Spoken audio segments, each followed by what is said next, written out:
حياكم الله بنات، شلونكم؟ شخباركم؟ ان شاء الله كله بخير. نبدي فيديونا بالصلاة على محمد وآل محمد. اللهم صل على محمد وآل محمد. بديت انا روتين اليوم، ما صورت لكم الغداء. طبقت انا مرقة الفاصوليا بالقناة، إذا تبدوا تشوفون طريقة طبخها روحوا بداية الفيديوهات تشوفوها. هنا صبيت التمن، عندي هنا بطيخ وفواكه عنب وفلفل، وها مرقة فاصوليا. يسلمكم العافية.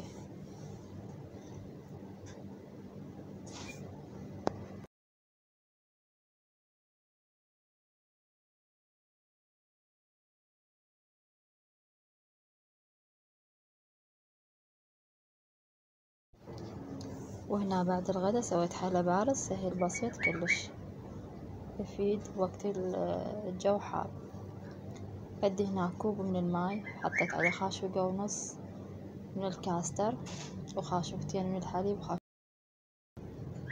وحطيته على النار لحد ما ضخم وصار عندي بهذا القوام. عندي هنا الكريمة، ظرف من الكريمة، حطيت عليها كوب بارد مجرش ماي وضفت عليه حليب وخلطته وصارت بهذا الشكل. جبت الكريمة حطيتها فوق الكاستر وراح اخلطها كل زين تصير طعمها كلش حلو وطيب، يحبون الأطفال. هنا بعد ما خلطتها كل زين عندي هنا بايركس، حطيت عليه طبقة من بسكت من هذا العادي، نقعته بالحليب وصفطته بهذا الشكل، وراح أضيف طبقة الكاستر والكريمة.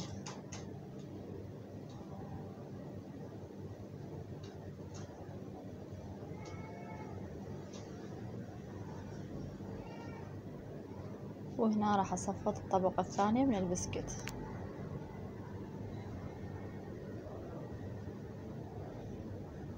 هنا أنقع البسكتة بالحليب ونبحطها. بعد ما صفطته وكملته بهذا الشكل راح أضيف عليها الطبقة الثالثة مع الكريمة والكاستر سويته.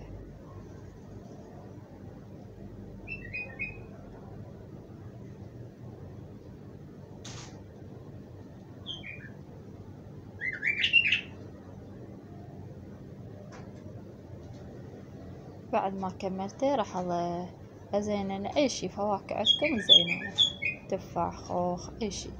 عندي أنا هنا كرز، زينته بهذا الشكل بالكرز. راح أحطه بالثلاجة 3 ساعات لحد ما يبرد عندي تماما.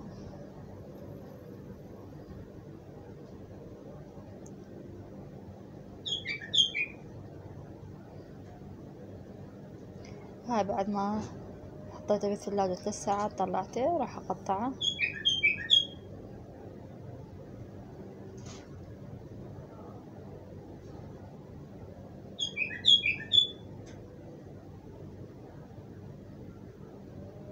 قطعته بهذا الشكل.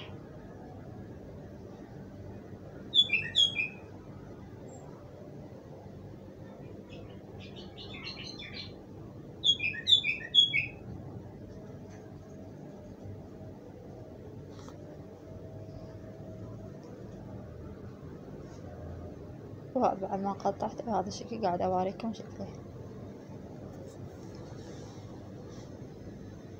وهنا على العشاء سويت لحم بعجين وبيتزا.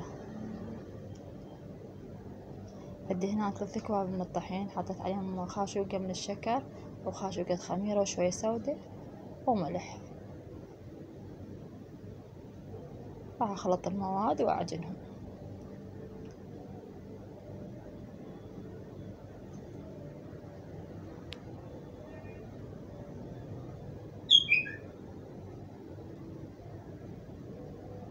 راح أضيف الماي بالتدريج لحد ما تتماسك عندي العجينة.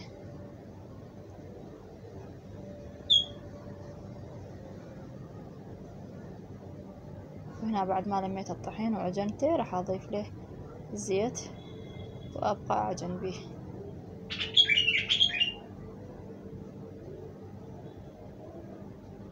عجنته وكملته وضفت على الوجه من زيت، راح أتركه نص ساعة يختمر.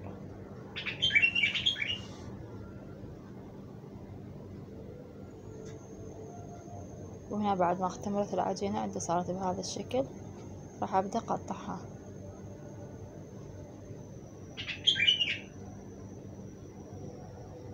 هاي انا سويت رواية يعني مو كلش كبيرة. راح اسوي بيتزا. حطيت هنا على الوجه معجون وخلطته، والعجينة لازم نسويها بالشوكة.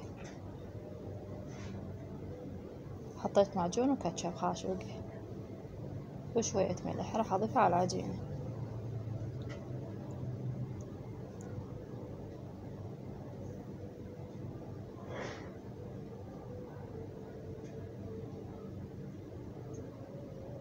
وهنا بعد ما حطيت المعجون كمل، حطيت فلفل بارد وزيتون، طماطم يحبون الجهر ما حطيت. عندي هنا لحم بعجين.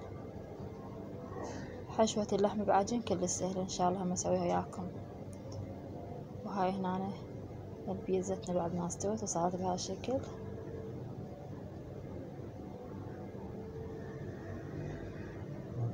واللحم بعجين هم استوى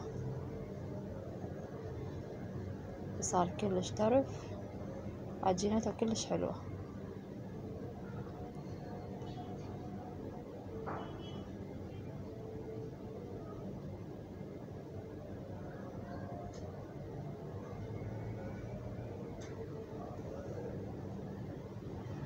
قاعدة اوريكم شلون مستوية من جوا العجينة اللحم بعجين، كسبة وترفة كلش حلو.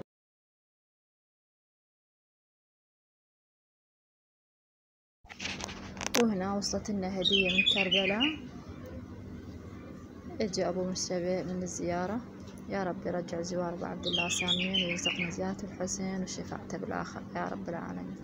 عندي هنا كتاب الزيارات، هو هذا احسن هدية، وشادر مع صلاة.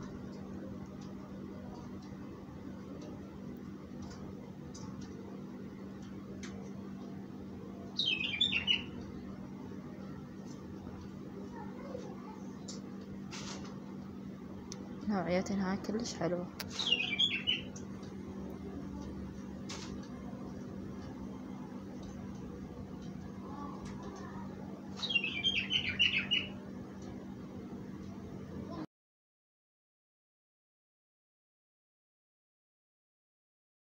واللي هنا ينتهي فيديونا، مع ألف سلامة.